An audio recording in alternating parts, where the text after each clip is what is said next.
Anyway, ito na nga po yung pag-uusapan natin. Inamin na nga po ng ating ilang mga senador, especially siyempre ng Senate President, kasi si Escudero talaga ang nakapronte. Parang hindi na Senate President, parang speaker na rin, tagapagsalita na rin ng Senado. Wala talagang pag-asa sa June talaga ho ang trial.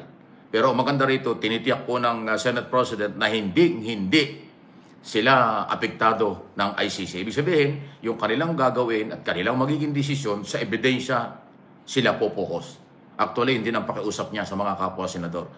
Alamin ang ebidensya, tamang proseso ang gagawin, kahit na late na, kasi talagang doon sila magtatrabaho after June, after ng recess, at sa second 20 Congress na, tatalakayin yan officially ang trial sa July 30, ang tentative schedule nila. Okay?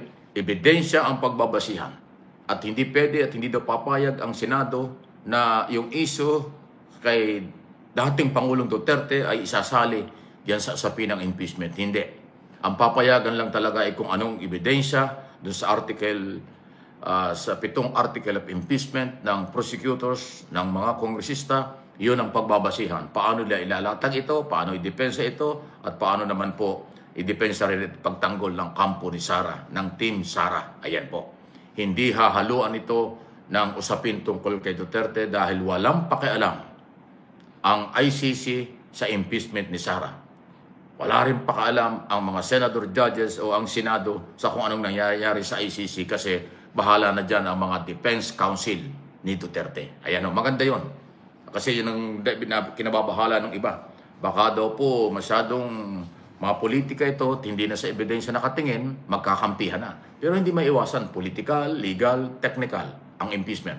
Pero maganda ito sinasabi ni Escudero na kanyang pipilitin na focus lang ang mga senator judges at mga prosecutor o anumang legal counsel or sino mang grupo ng mga abogado, mga defense o prosecutor o private prosecutor, ay tututok lang sila.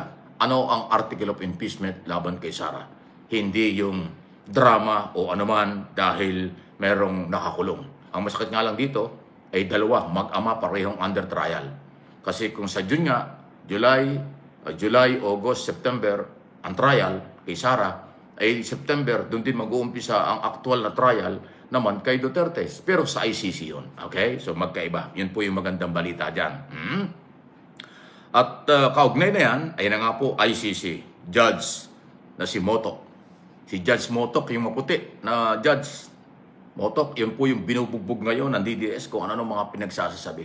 Kasi ito po yung nagsabi na talagang nakapokus lang sila sa kung ano po ang karapatan ng ICC against Duterte. Okay? Matapos po na magdrama, magpaawa at ano ba tawag ito, mag-speech itong si Medeldea doon sa unang yung pre-trial na sinabi niyang kidnapping, harassment, walang due process sa pag-aresto, wala namang pakialam ang ICC doon. Ang kanila nag-issue ng warrant of arrest, ipinatupad ng Interpol through Philippine government. Ayun, nahuli. Kung ano man ang pagkakahuli, parang wala nang pakialam ang ICC doon.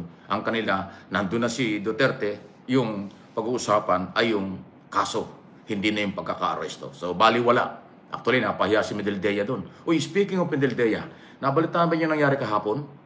Biglang naka-wheelchair.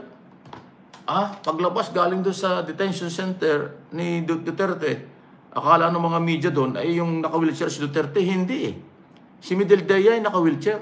Anong nangyari? Anong nangyari? Bakit naka-wheelchair? Nako.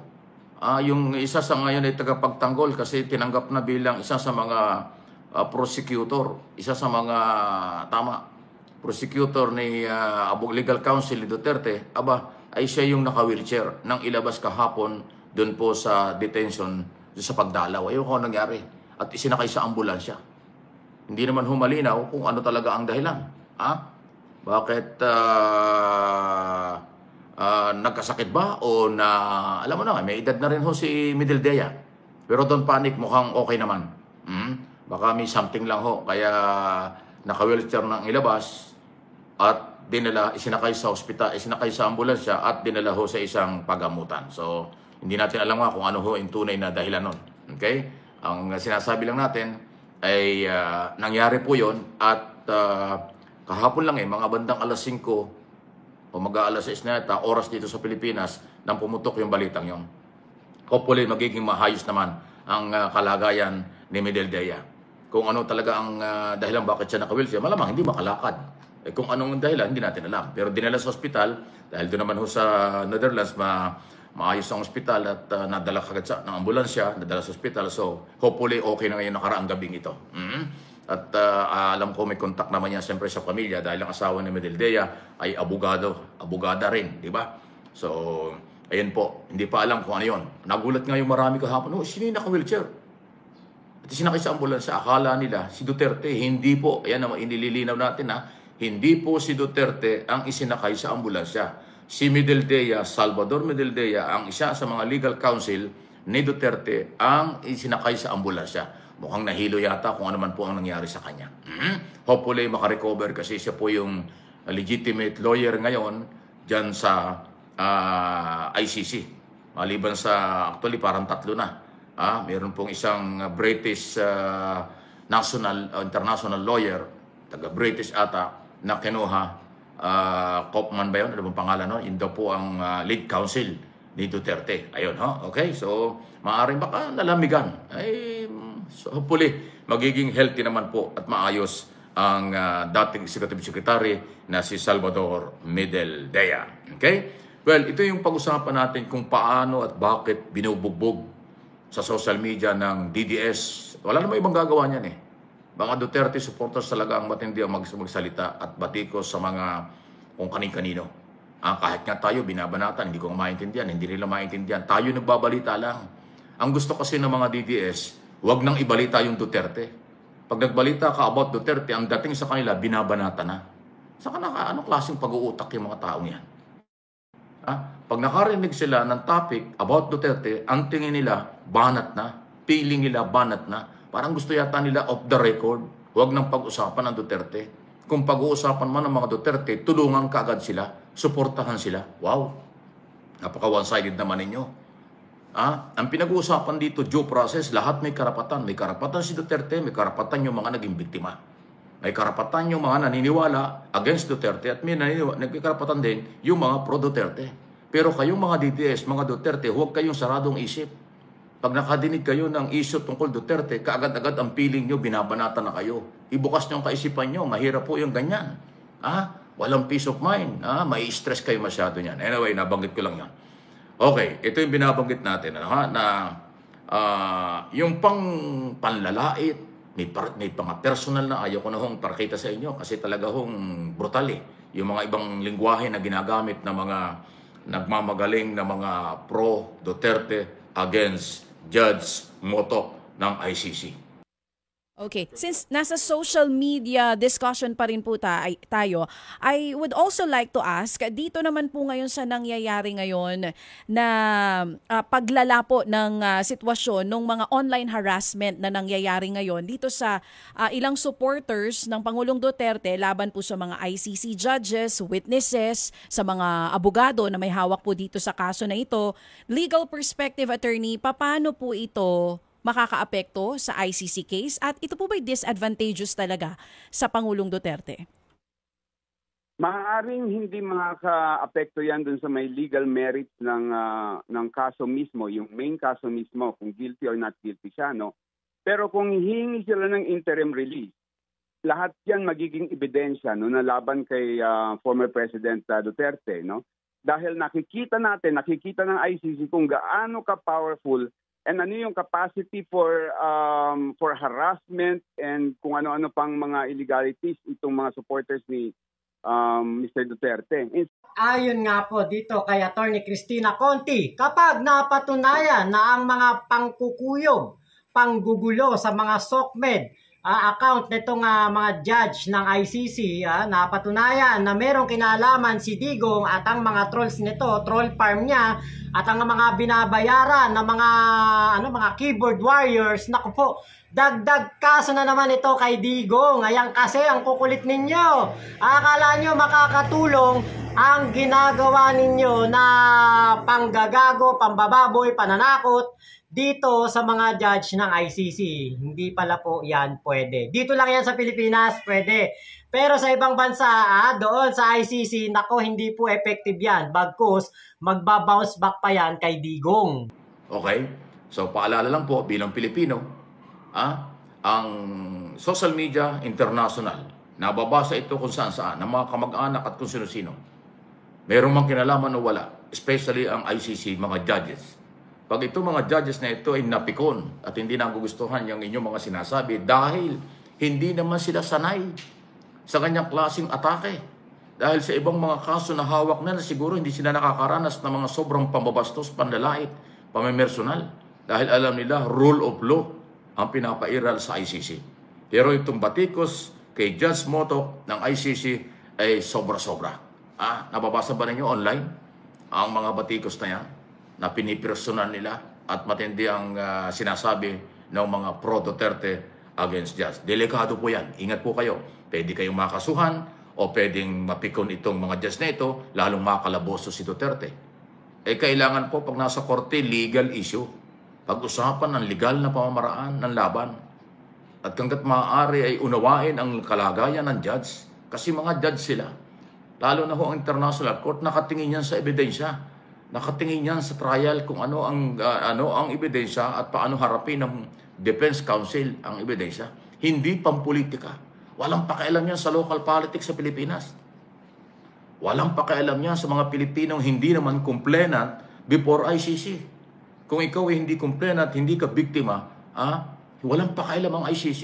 Ang pinakikialaman nila ay yung mga biktima na nag-file ng kaso against Duterte. Yung kanilang ebidensya ang aalamin ng testigo. At siyempre, bibigyan ng pagkakataon ng Duterte at yung kanyang mga counsel kung paano ipagtanggol yun. Ganun po yan. Huwag niyong igaya dito sa Pilipinas ang mga judge, mga justices, kung sino-sino pwedeng banatan. Katulad ho ng controversial ngayon. Naalala ko tuloy. Pinapahanap na po ng Korte Suprema ang gumawa ng fake news o nag-fake news sa kanila at kakasuhan. Malamang kung abogado, baka madisbar pa yan. Yung issue ng TRO fake, yung sinasabing ang Supreme Court nagpalabas ng TRO fake naman pala, hindi naman pala totoo. Yan, pinapahanap na po ng Supreme Court sa Philippine National Police at iba pang ahensya ng pamahalaan. Ngayon, ang latest report, identify na ng PNP kung posibleng kung sino ang pinanggalingan ng fake news. Pinake ang TRO o pinake nila ang balita. Sinabing may TRO, wala naman. Pinangunahan nila, in other words, ang Korte Suprema. Napakadelikado niyan. Hindi po papayag ang Supreme Court. Ayan saan ang galing? Again, sa Duterte camp. Wala namang gagawa niyan kung hindi sila. Actually, ang identified dyan na nakita ko na nag-viral nung gabing yun, March 11, si Atty. Lambino. Ang Lambino nga na yan, hindi pa senador, abay nagpapakalat na po ng fake news at isang irresponsableng mamamayan. Naturing ang abogado, pero naglabas po siya ng fake news. At ang sabi pa niya, tawagan nyo ang traffic control ng NAIA para hindi makalapad yung eroplano. Kukunin na namin ang hard copy ng TRO. Tapos pagdating ng Supreme Court, nga. Wala palang TRO at malabong magka-TRO si Digong nung araw na yon. Kaya nako yan po ang kanilang mga personalidad. Yan po ang kanilang mga katauhan. Kaya eto, si Lambino, mabuti na lang na-expose na kagad.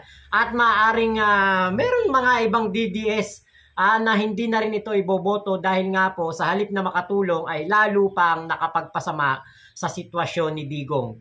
At nako baka pwede nga etong si Lambino ay kasuhan na po ng Supreme Court dahil po sa ginawa niyang fake news laban sa ating Supreme Court na dapat ay merong mataas na integridad, kredibilidad, di ba? Ayan, yan kasi, Lambino, buti nga sa'yo. Raul Lambino, yung kandidato ng PDP laban. Siya sabi, may TRO na. Pigilan yung aeroplano. Tawagan sa control tower. Huwag paliparin yung aeroplano. Tawagan yung piloto. Yan pa yung mga binabanggit niya Para bang hawak niya yung TRO. Ay, wala naman pala. Hindi naman pala totoo, kaya fake. Aloko na. Ayan, pinapahanap na po yung iba pang mga pwedeng basihan at record. At pagka yan inakuha na laman ng Supreme Court kung sino talaga at kung si Lambino ang siyang matukoy at hindi niya ma-justify ang kanyang ginawang niya na kung ano-ano, malamang magkaproblema ang kanyang lisensya bilang abogado. Baka madiscover ka pa. Naku, kilala ko si Lambino, delikado ka. Masyado kang masyado kang nagmamadali ng panahong yon. Eh, gabi na, paano magkaka-TRO ng alas 7 ng gabi? Eh, hanggang alas 5 lang ang opisina ng gobyerno. Naloko na. Ayun, ganong oras yun, mga alas 7, alas 8 yata na pumutok na. May TRO na, pipigilan ang aeroplano. Hindi makakaalis yan. Oo, hindi naman pala totoo. Naloko na. Ayan, party yan ang style nila, sabotahe. Okay? So, balikan ko yung issue ng impeachment. Kahit na humatagal, wala tayong magagawa. Hindi na ho talaga mababago. Mukhang sa next Congress na, pero by June 2, magre-resume sila, tatalakayin. May kausap kaming senador ng isang araw, hindi ho ang usapan nila. Wala tayong magagawa. Hindi lang ho boses ni Senate President na sa June ng trial. Mukhang yan na ho yung pagkakaisa ng majority. Okay? Actually, medyo naglaylo ang issue ng impeachment. Dati yan ang binubugbog, pinag-uusapan ng lahat. Pero matapos mahuli si Duterte, naiwan itong istoryang ito. Pero ngayon, ang tinitiyak po ay, sabi ko, hindi sila magpapa-apekto. Mananatiling nakapokus sila sa pagsisimula ng trial, kung kailan man ito, at ebidensya ang pag-uusapan. Walang political. Iiwasan nilang at maaari na idugtong ng mga pro-Duterte yung nangyari kay Duterte sa ICC at yung kasalukuyang impeachment. Kasi magiging madrama, paawa, lahat yan. Sasabihin, mag-ama, pinagtutulungan. Mag-ama, hinaharas. Never. Hindi po harassment yan. Yan ay parte ng due process. Ang problema ni Sara, mayroong ginastos na pera na hindi niya may paliwanag. At yung pagmumura at saka yung pagbabanta sa buhay ng Pangulo, First Lady at Speaker of the House. At betrayal of public trust. Yun po yun eh. Ang kay Duterte naman, korte yan. Murder. Human rights violation. So iba yan, magkaiba. Si Duterte, on trial sa court. Si Sara, magkakaroon ng trial, impeachment court. Ang impeachment, hindi korte. So magkaiba. Although mag-ama sila. First time sa history ng politika sa Pilipinas na mag-ama magkakasabay na itatrial. Impeachment at korte. Okay? Yan po yung kasaysayang ginuhit nila na hindi na rin natin inaasahan pero nangyayari. Okay. Sa usapin pa rin po ng impeachment, So, sa ngayon, nung aking unang sinabi, ay merong 8 na mga senador, makamaging siyang pa, ang parang pumapabor kay Sara. Pero yan ay speculation pa lang. Wala naman hong makapagsasabi kung sino yan dahil kasi magta-trial pa. Hindi pa rin nagbabago yun. Ewan kung bakit. Kaya maging marunong sa pagboto this coming election. Kasi yung mga re-electionist na mga senador ay kabilang o sinasama doon sa pro-Sara Duterte. So kung ayaw nyo na maging senador judge, yung mga re-electionist na senador, di huwag nating iboto sa this coming election. Yan po yung kapangyarihan ng botante.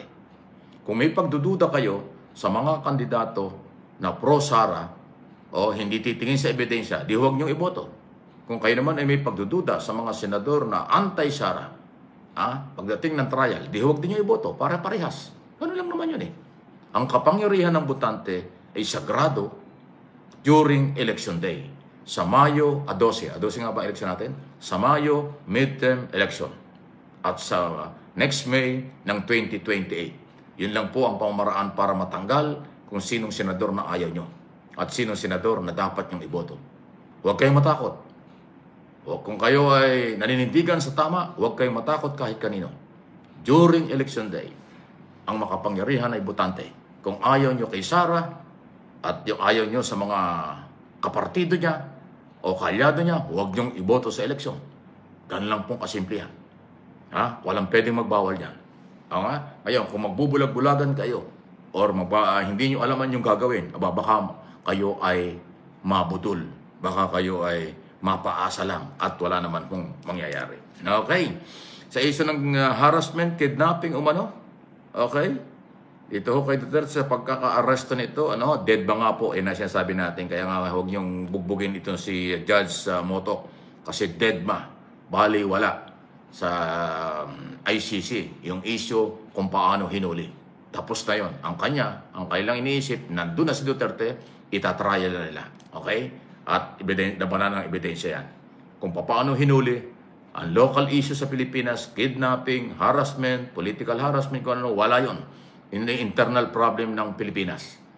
isyong pampolitikal sa Pilipinas. Sa ICC, dead ma yan. Wala po yung isyong yan. Bali, wala yan. Okay?